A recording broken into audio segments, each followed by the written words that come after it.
Sayap militer Gerakan Jihad Islam Palestina Saraya Al-Quds merilis rekaman video yang menunjukkan para pejuangnya menembakkan mortir ke arah pasukan dan kendaraan militer Israel yang maju tanggal 17 September 2025 di wilayah Khan Yunis, jalur Gaza Selatan.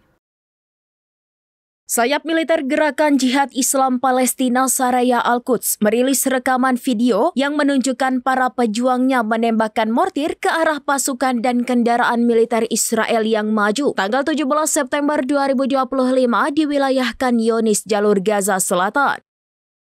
Dalam rekaman tersebut yang disiarkan oleh Saraya Al-Quds, terlihat para pejuang mengenakan seragam tempur melancarkan serangan mortir dari lokasi yang dirahasiakan. Serangan ini ditujukan ke sejumlah target Israel, termasuk tank dan bulldozer militer yang beroperasi di pinggiran Khan Yunis. Rekaman juga menunjukkan asap tebal membumbung dari area yang diduga menjadi sasaran. Penyebaran video ini merupakan bagian dari upaya kelompok-kelompok bersenjata di Gaza untuk menunjukkan perlawanan mereka terhadap operasi darat yang dilancarkan oleh Israel.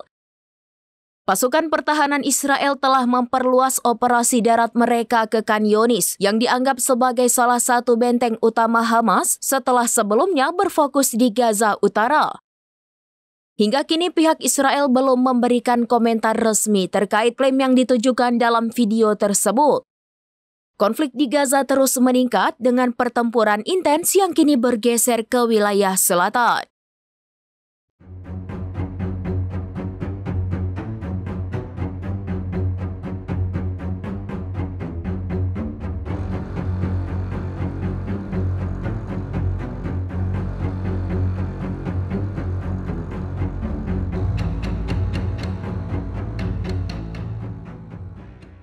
Demikian informasi terkini Syederalun, saksikan terus informasi lainnya, jangan lupa like dan share seluruh akun serambinews.com.